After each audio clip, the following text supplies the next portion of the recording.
Shout out to patrons NQS and McPuffin, and to YouTube member Holly Miller for supporting my channel and supporting my content. Thank you so much, guys.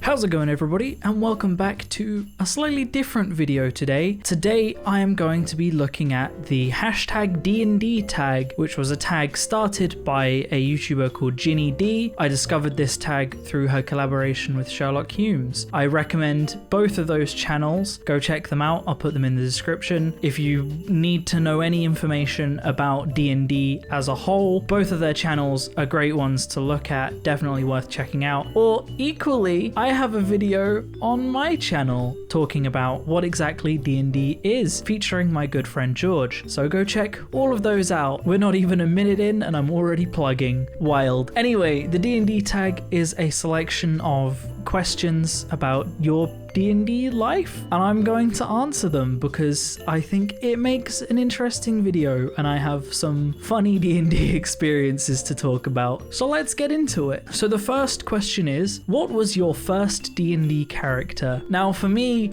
this one's a little bit embarrassing. Bear in mind, I was like probably 13 at the time, I think. Maybe 14, but I don't think so, like 13. I hadn't played D&D really at all. I was struggling to come up with a name. I had created a rogue. He was chaotic good. So I, out of the top of my head, was like, hey, I like anime. I'm gonna call him Eren Yeager. He had nothing to do with Eren Yeager from Attack on Titans. It was just the name. No correlation in absolutely anything. And yeah, he was a rogue. And, well, let's just say that him being chaotic good didn't last that long before he started moving towards chaotic neutral. The party paladin hated him. The second question is, which D&D class is your least favorite to play, or do you not want to play? This kind of changes depending on the edition. Now, the first ever character I played was in a first edition campaign, and I only played first edition for a few years. It wasn't until a while later that I discovered 5th edition and played my first 5th edition session. So the least favorite class changes a little between editions. Now, in first edition, it's straight up, it's just mage. They are slow as hell.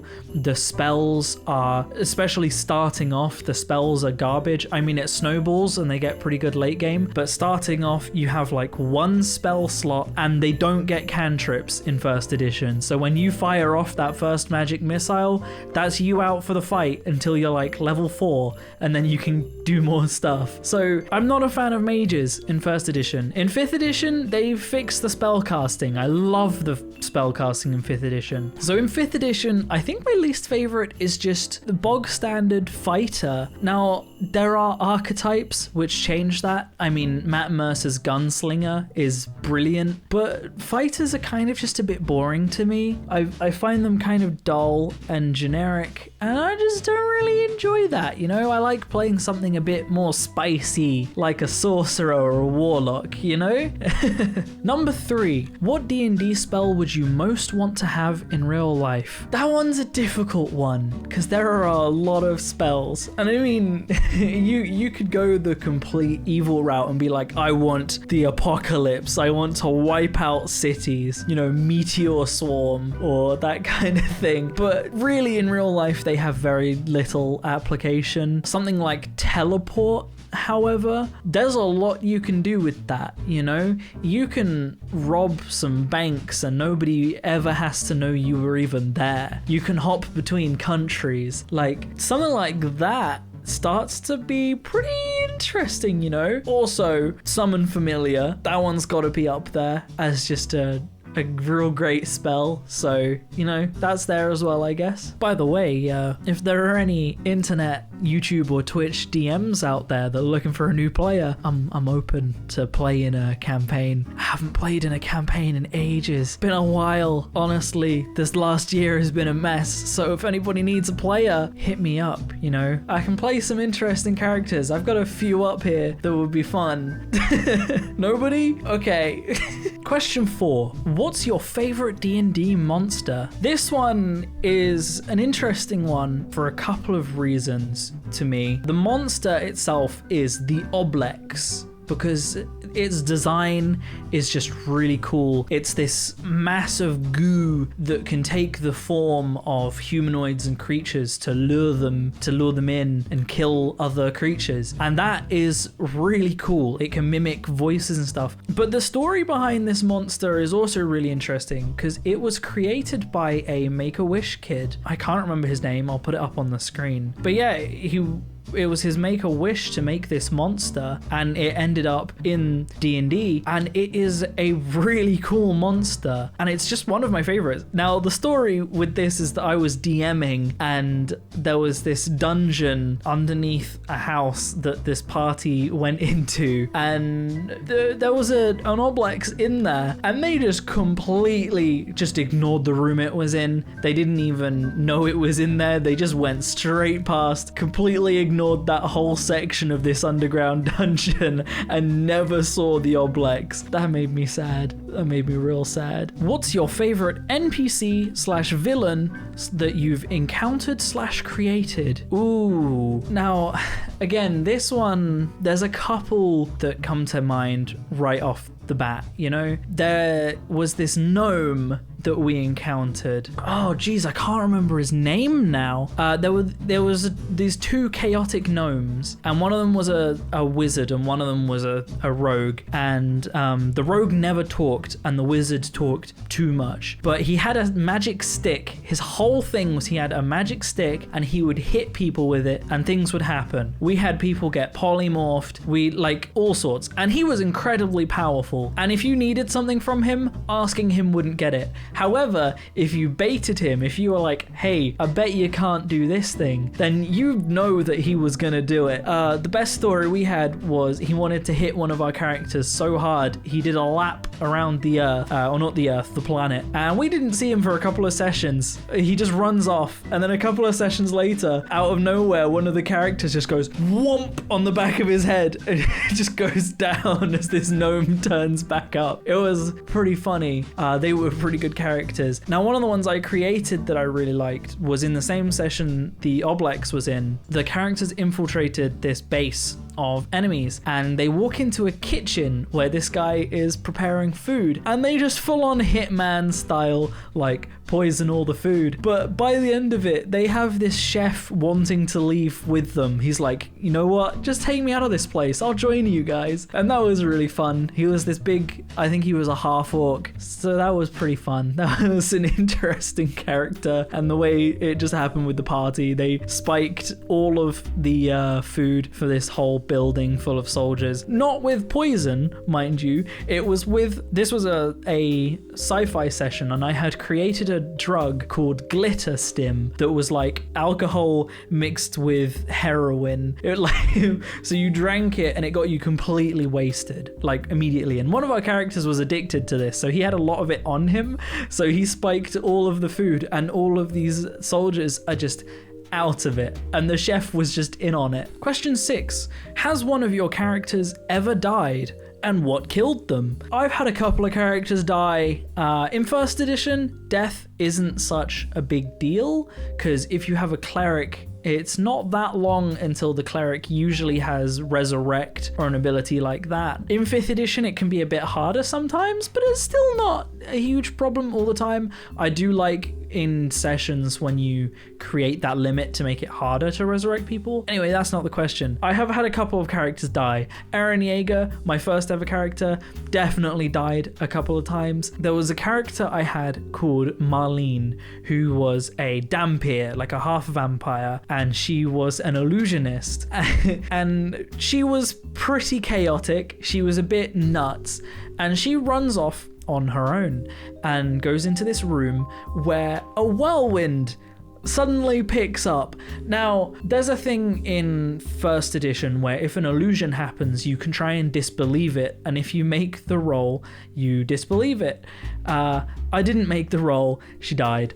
I've failed a lot of rolls. I also had a character called Melancholia, who was a death mage. She died like only a few sessions in. Now this was a Christmas session, so our DM revived her. He brought her back out of the kindness of his heart. Her soul was just trapped in a gem that was around her neck, and if that broke, then she would die. Not 2 sessions later, that gem gets destroyed.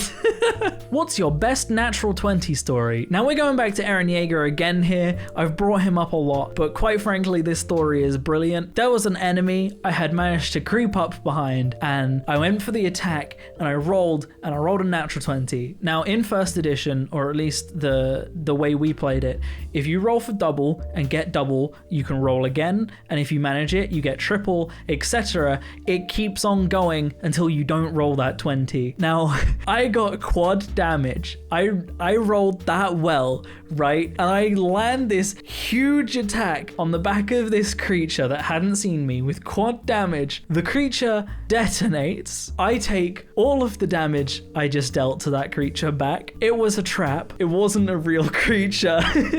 It hurt.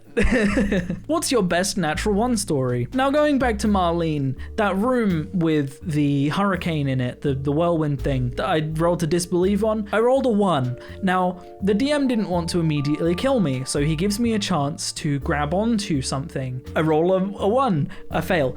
He gives me another chance, there's another thing on the way. He's like, you grab onto it, I roll a 1. I go straight into the tornado, and he's like, it starts trying to rip your limbs off. Roll a constitution to try I think it was a strength, to try and sustain yourself long enough that someone might reach you. I roll a 1, my arms and legs get ripped off, the character dies. It was a lot of fails. It was really bad. He gave me so many options. My luck as a player when it comes to rolls are really bad. Every single session starts with a natural 1 for me. My luck is really bad. However, when I DM, it's like all of that luck gets turned around and I roll way too good, and I am a player killer when it comes to rolls. Question 9. What's the highest level you've ever played to? Now, my first session went on for like 1.5 to 2 years, and in first edition we weren't playing with like a level cap. I think we got up into the 30s or 40s, maybe even higher. I can't remember. Our characters ended up ascending to gods, so pretty high. In fact, they actually became the gods. They became the pantheon of our next session, so that was pretty cool. That was a cool thing to be playing in the world created by your gods, and we still do, in fact. So yeah, like pretty high. That my highest level was pretty high.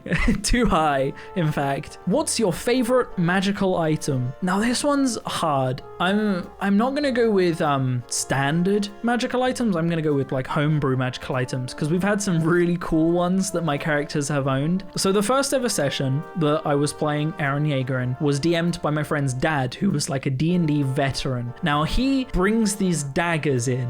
My character kills a creature that has these daggers, and my creature grabs them and they force him to stab himself in the legs and then injects this thing into him, completely changing his alignment. That was the moment that turned him chaotic neutral.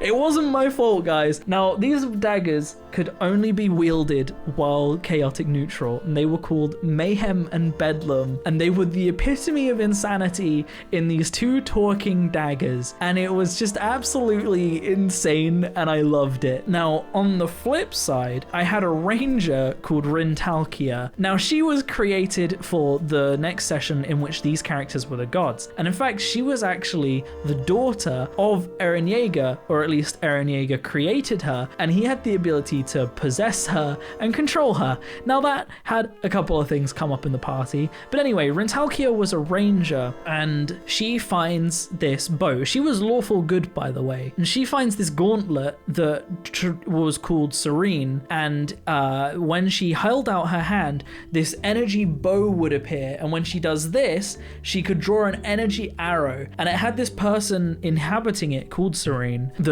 It was another sentient weapon basically, and it was was just really cool. The whole design and everything of it was really awesome. There was actually a second gauntlet that was her brother that you could use to summon a sword and stuff. I was ill on the session that appeared, and one of the other party members got it, and I have never forgiven him. I'm not gonna kill him because I'm a good character. However, it did cross my mind. If you had an IRL alignment, what would it be? Well, let's just say I've taken numerous D&D alignment tests and I've never gotten lawful of any kind. I actually knew this question was coming up, so I just took the official Wizards of the Coast alignment test and I got chaotic neutral. And I don't think this is a surprise. I am chaotically socialist. I don't agree with how current governments run anything. I mean, yeah, I'm obviously, if I have the opportunity to get somewhere myself, I'm gonna take it. However, I like living with the knowledge that once I make it, I might be able to use my channel, or, you know, whatever it is that makes it. I might be able to use that to do some good. So I'm not just all in it for myself. However, you know, I'm the priority here. So chaotic neutral. If you had to date one of your characters, which one would you pick? This one's a hard one for a few reasons. I've had some pretty great characters. Now, Rintalkia was a tiefling woman, and let's just say tieflings, chef kiss. Wow, I love tieflings. They are delicious. However, I also had a vampire character, and vampires are also, chef kiss. But on the flip side, in the current campaign that's been on a bit of a hiatus recently, we were playing Curse of Strahd. I had a warlock, however, it was a celestial warlock, and he was called Lixian Shadeslayer, and he's all about creating stories to inspire people. That's his whole thing, is he wants to do good so that he can inspire other people to do good. He always embellishes his stories. He makes everything sound a lot cooler than it was so that other people go out and do cool stuff. And he's pretty hot, I'm not gonna lie. So all of them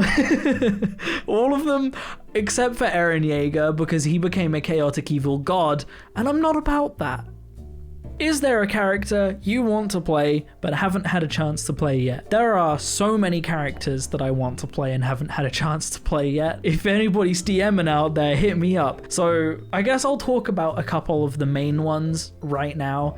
I've built them in Hero Forge because that's what I do with my spare time. So I have a sorcerer who is a fire ganassi, and the sorcerer has draconic bloodline, and he is like a sleazy businessman. He's probably chaotic evil or something like that. He's bordering on that evil alignment, and he's just this sleazy businessman. If he can make money off of anything, he absolutely will. One of the other characters that I want to create is actually a race I created myself. Now, you can get this homebrew race on D&D Beyond in the homebrew section, and they're called Fell Warped. To run the whole Fell Warped thing a little short, basically they are a clan of humans that ended up in the Shadowfell, and generations spent in the Shadowfell has warped them and changed who they are, and thus they are the Fell Warped. They're extremely rare on Earth because they all live in the Shadowfell. However, occasionally they come to the material plane, so they can be found. The character I want to create is a thief, and he is a Fellwarped who was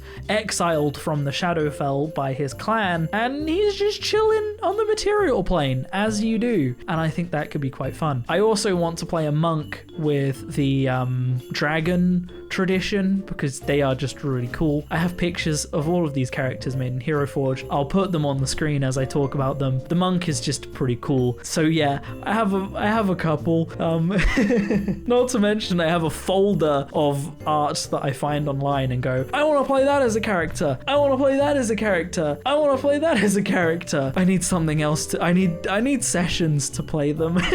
Are you a dice goblin or a dice minimalist? Well, ignore that crash.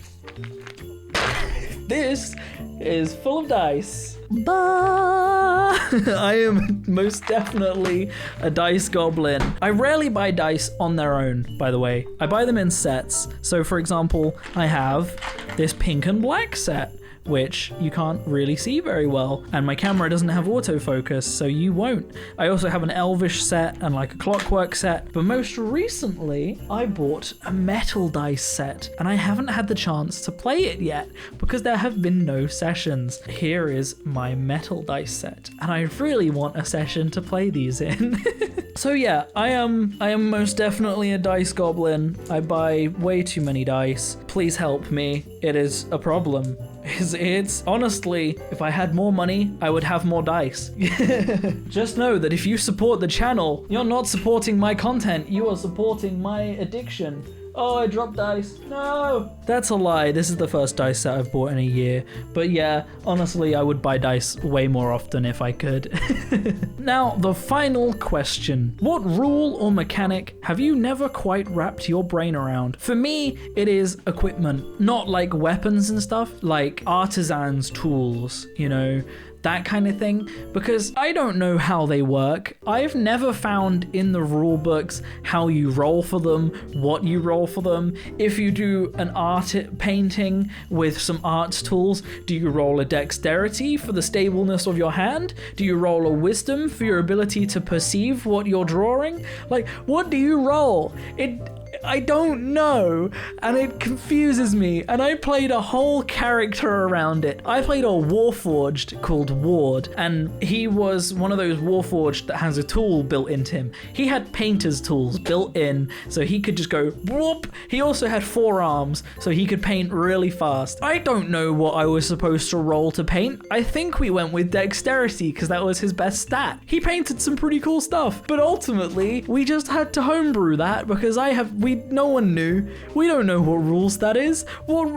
If you know what rules tools like that are, in the description, let me know. I would love to know.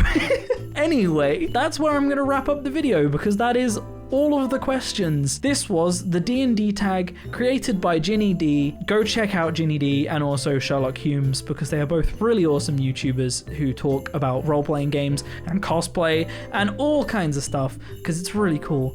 Also check out my video on D&D. I answer a few questions about what exactly D&D is and talk about experiences and stuff. So if you found this video interesting, go check out some others, because they will also be interesting to you. Other than that, thank you so much for watching, guys, and I will see you in the next video. I think I just had a stroke.